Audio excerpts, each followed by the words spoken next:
Hello and welcome all students. Western political thinker के इस paper में आप सभी का स्वागत है, जिसमें हमने प्लेटो के दार्शनिक विचारों से हमने पढ़ना शुरू किया था। इस लेक्चर सीरीज में ये हमारा नेक्स्ट लेक्चर है, जिसमें हम आदर्श राज्य का सिद्धांत यानी प्लेटो का आइडियल स्टेट बहुत अच्छे से समझने की कोशिश करेंगे। मेरी आप सभी से रिक्वेस्ट है कि आप हमारे चैनल को जरूर सब्सक्राइब कर लें और मेरी वीडियो को अगर आपको पसंद आए तो आप इसको लाइक जरूर करें और कमेंट भी करें। कुछ समझ में नहीं आ रहा है तो कमेंट सेक्शन में जरूर लिखें। तो शुरू करते हैं हम प्लेटो के आदर्श राज्य का सिद्धांत।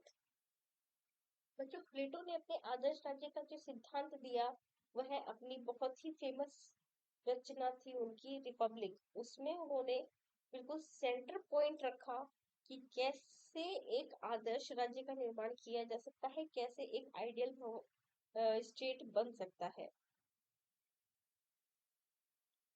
क्योंकि हम इस सिद्धांत को, आदर्श राज्य के सिद्धांत को समझने के साथ साथ यह भी समझेंगे कि जब हमें एग्जाम में क्वेश्चन पूछा जाता है कि प्लेटो के आदर्श राज्य के बारे में आप क्या समझते हैं, उसके बारे में लिखिए, तो आपको कौन कौन से पॉइंट्स लिखने हैं, तो वो आप इसमें साथ के साथ जितना वीडियो में बताया जा रहा है वो सभी आप उस आंसर में लिखेंगे।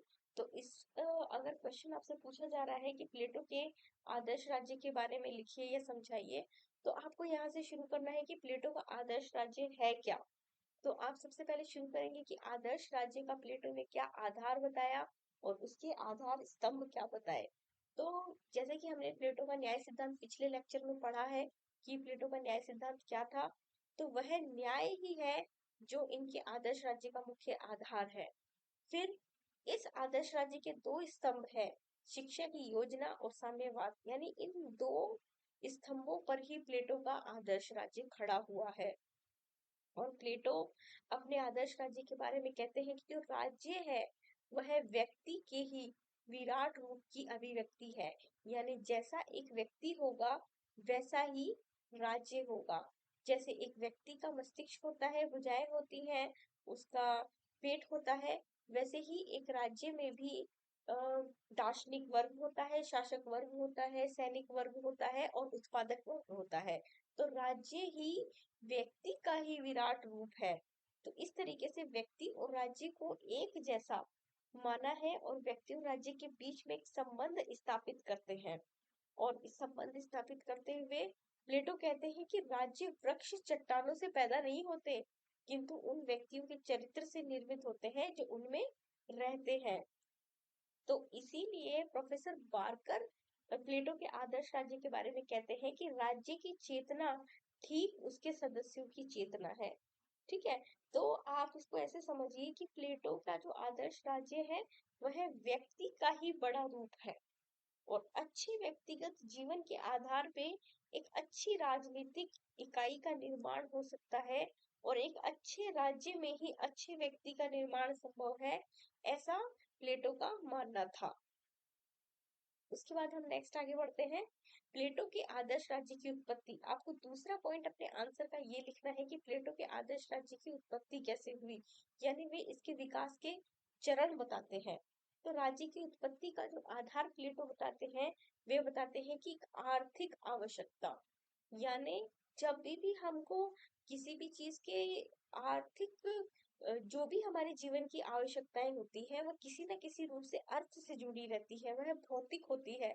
यानी हमें अगर कोई चीज की जरूरत है तो हमें उसके लिए धन चाहिए। ये आज के परिप्रेक्ष्य में भी पूरी तरीके से सार्थक एक सिद्धांत है। तो राज्य की उत्पत्ति के आधार को प्लेटो ने यहाँ से लिया, एक आर्थिक आवश्यकता से लिया और उन्होंने इसके इस प्रकार से कुछ चरण बताए। तो आप इसको देखिए, ये एक प्रोसेस के रूप में आता है। जब आर्थिक आवश्यकताएं मनुष्य की उत्पन्न हुई तो इन आर्थिक आवश्यकताओं में क्या था।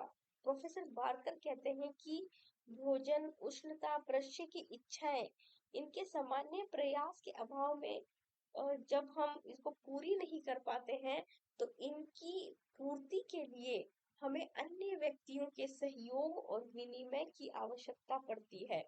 प्लेटो कहते हैं कि मानव समाज आवश्यकता से उत्पन्न होता है। इस मानव समाज में कोई भी आत्मनिर्भर नहीं है। तो आत्मनिर्भर हम नहीं है तो हमें दूसरों के सहयोग की आवश्यकता पड़ेगी, और हम किसी के सहयोग की अपेक्षा करेंगे या हम सहयोग करेंगे तो हमें कुछ चीजों का एक्सचेंज करना पड़ेगा, हमें विनिमय करना पड़ेगा। और वह विनिमय किस चीज को बनाएगा? कार्य विशिष्टीकरण को। जैसे कि यदि एक व्यक्ति खेती में बहुत अच्छा है और वह किसान है, उसका विशिष्टीकरण खेती में है, तो वह उसके पास खाद्य सामग्री मिलेगी। वहीं यदि एक दूसरा व्यक्ति सुरक्षा के काम में बहुत अच्छा है, तो वह सैनिक का कार्य करेगा। तो एक सैनिक को खाद्य सामग्री की आपूर्ति किसान करेगा, और किसान को सुरक्षा की आपूर्ति सैनिक करेगा। तो यह सहयोग और विनिमय की जो व्यवस्था बनी, इसी से फिर श्रम का विभाजन हुआ, और इसी श्रम विभाजन से राज्य की उत्पत्ति होती है। और इस प्रक्रिया के आधार पे प्लेटो राज्य की उत्पत्ति के 3 चरण बताते हैं। और वे 3 चरण देखिए क्या है। प्रथम चरण में उत्पादक वर्ग का विकास होता है। प्लेटो कहते हैं कि राज्य की उत्पत्ति के प्रथम चरण में एक ऐसे वर्ग का विकास होता है जिसे प्रोड्यूसिंग क्लास हम कह सकते हैं। और इनका प्रमुख गुण क्या होता है? ये संपत्ति से प्रेम करते हैं। इनमें क्षुधा यानी एपेटाइट, भूख की प्रधानता होती है, और इसकी वजह से ये उत्पादक वर्ग कहलाते हैं। यह समाज के लिए उत्पादन करने का प्रमुख कार्य करते हैं। फिर दूसरे चरण में प्लेटो कहते हैं कि राज्य की उत्पत्ति का दूसरा चरण तब प्रारंभ होता है जब एक ऐसे वर्ग का निर्माण होता है जिसमें उत्साह और साहस जैसे गुणों की प्रधानता होती है, जो राज्य के निर्माण और संरक्षण में महत्वपूर्ण भूमिका निभाता है। अब ये कैसे होता है? तो इसके लिए प्लेटो ने समझाते हुए कहा है कि जब मनुष्य सिर्फ आर्थिक आवश्यकताओं की पूर्ति करने लगता है, तो वह फिर असंतुष्ट हो जाता है। फिर उन्हें किस चीज की आवश्यकता महसूस होती है? अपनी सांस्कृतिक इच्छाओं की पूर्ति करने की, जैसे कि संगीत, साहित्य, काव्य, कविताएं, कलाएं आदि। तो जब इनकी इच्छाएं मनुष्य में पैदा होने लगती है, तो उससे क्या होता है कि बहुत लोगों के निवास और भरण पोषण के लिए एक बड़े क्षेत्र की आवश्यकता होती है। और बड़े क्षेत्र के लिए हमें दूसरे क्षेत्रों को अपने अंदर अधिग्रहित करना होता है, और जिससे सैनिकों की आवश्यकता होती है। जो जो समाज के ऐसे लोग जिनमें साहस अधिक होता है, वे सैनिक वर्ग में आ जाते हैं, और इस वजह से वे राज्य के संरक्षण और सुरक्षा करने की भूमिका में आ जाते हैं। तो इस तरीके से दूसरे चरण में सैनिक वर्ग उत्पन्न होते हैं। और तीसरे चरण के बारे में प्लेटो कहते हैं कि जब सैनिक वर्ग में ही राज्य के विवेक का प्रतिनिधित्व करने वाला सर्वोच्च वर्ग, सबसे ज्यादा जो विवेक जिसमें होगा वह सर्वोच्च वर्ग की तरफ जाएगा। और इसमें उत्साह तो होगा ही होगा, लेकिन उत्साह से ज्यादा विवेक यानी वह बुद्धिमान अधिक होगा। तो बुद्धि की प्रधानता, विवेक की प्रधानता वाला दार्शनिक वर्ग कहलाएगा। और ऐसे लोगों को प्लेटो ने दार्शनिक शासक माना है। और विवेक के अंतर्गत प्लेटो 2 गुण मानते हैं। पहला, विवेक से व्यक्ति को ज्ञान होता है, और विवेक से व्यक्ति प्रेम करना सीखता है। तो प्रेम करेगा अपनी जनता से, और इस तरीके से जनता में न्याय की स्थापित करेगा वह ज्ञान से।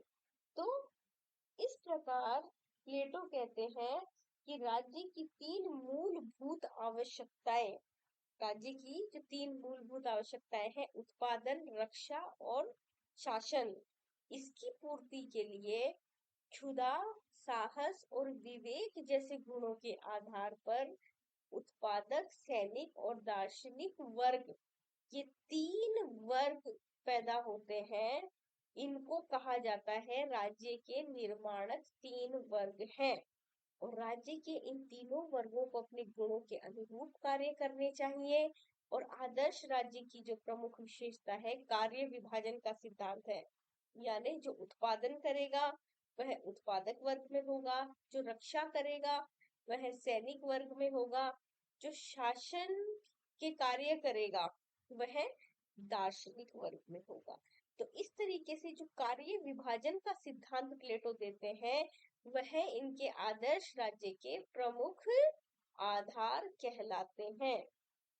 उसके बाद आदर्श राज्य के जो आधार स्तंभ है न्याय, आधार है न्याय और आधार स्तंभ है शिक्षा और साम्यवाद, जिसकी चर्चा हमने लेक्चर के शुरू में की थी। तो इसका पहला पॉइंट आप ये समझिए कि कार्य विभाजन, कार्य विशिष्टीकरण और अहस्तक्षेप तीन सिद्धांत प्लेटो बताता है।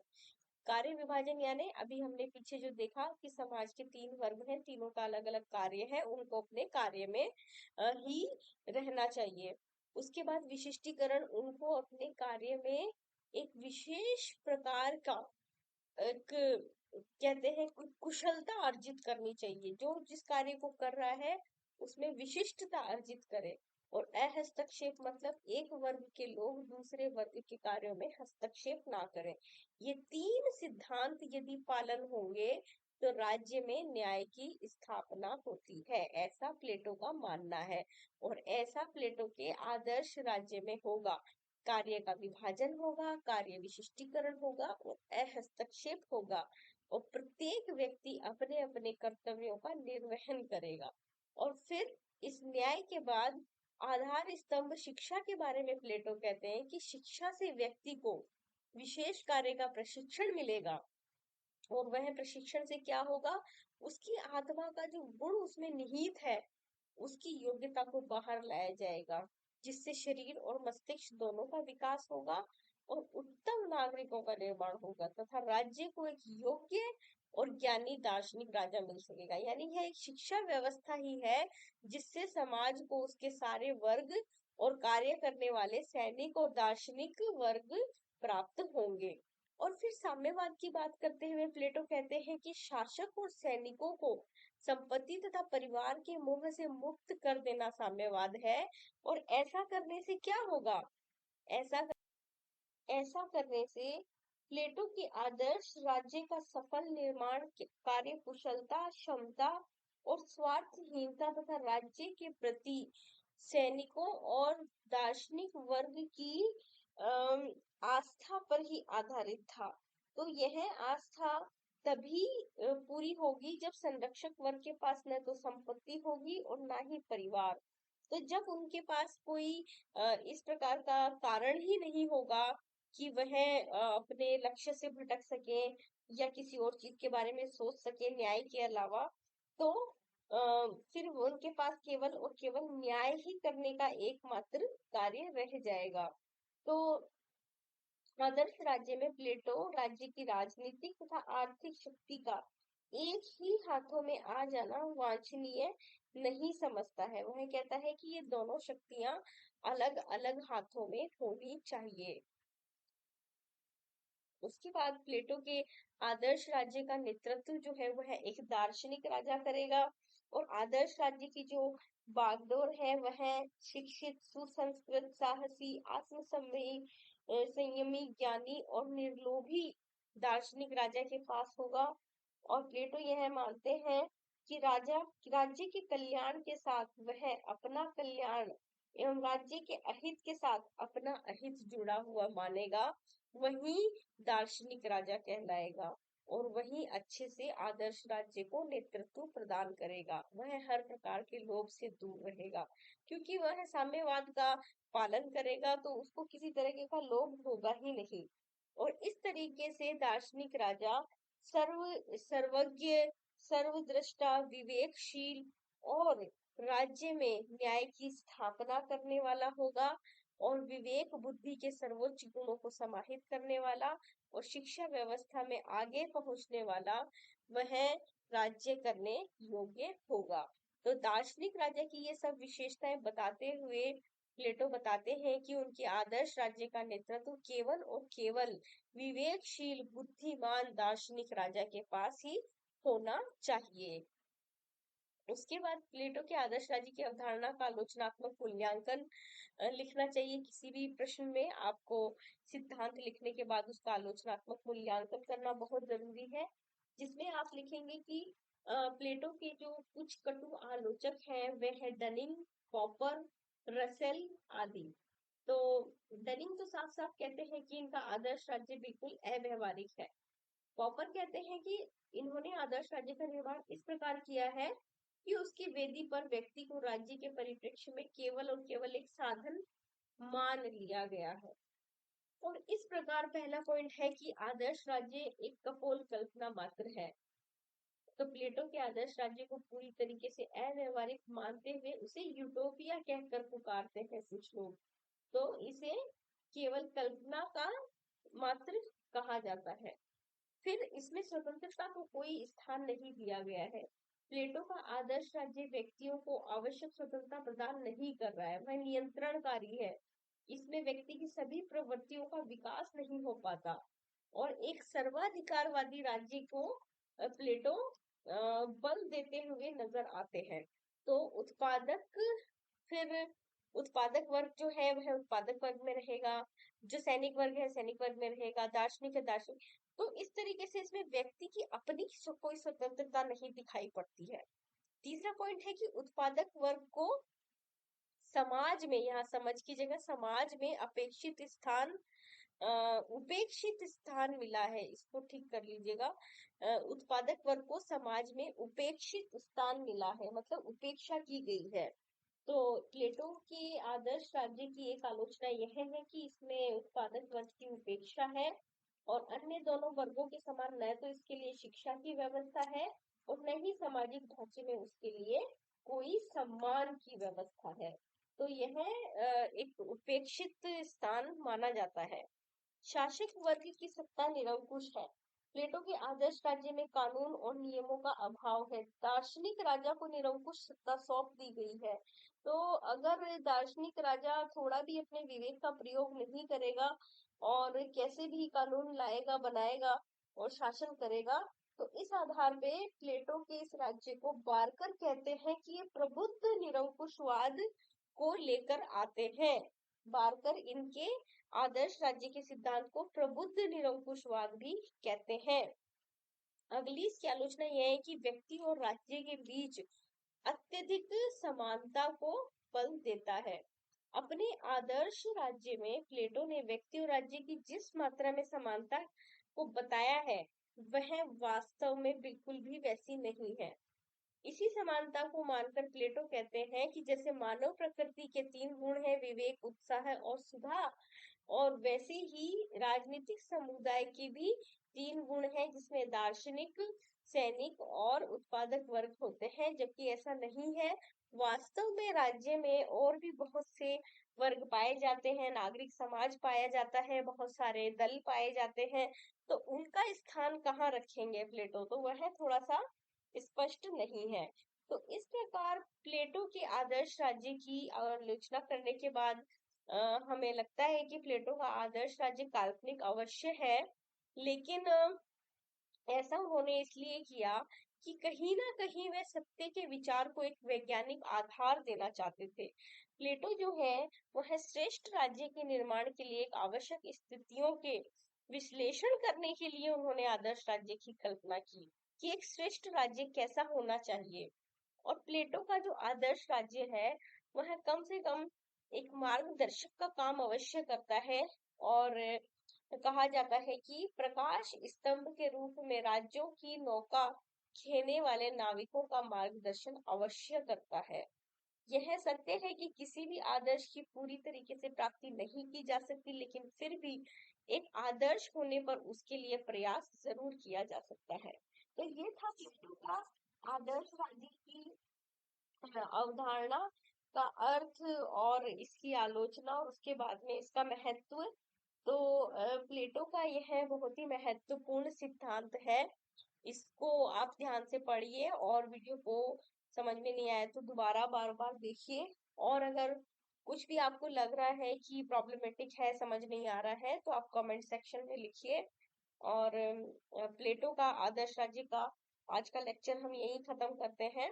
और नेक्स्ट लेक्चर में हम प्लेटो का दार्शनिक राजा या फिर किसी और अन्य सिद्धांत के बारे में पढ़ेंगे। आज का ये जो लेक्चर था बर्थडे स्पेशल लेक्चर है। Today is my birthday. आप लोग लेक्चर पूरा सुनोगे तो एंड में मैं इसको इसीलिए बोल रही हूँ तो आप सभी को बहुत बहुत आगे के लिए, फ्यूचर के लिए शुभकामनाएं, क्योंकि आज मेरा जन्मदिन है। तो आज का ये बर्थडे स्पेशल लेक्चर आप सभी लोगों के लिए। Thank you so much, thank you.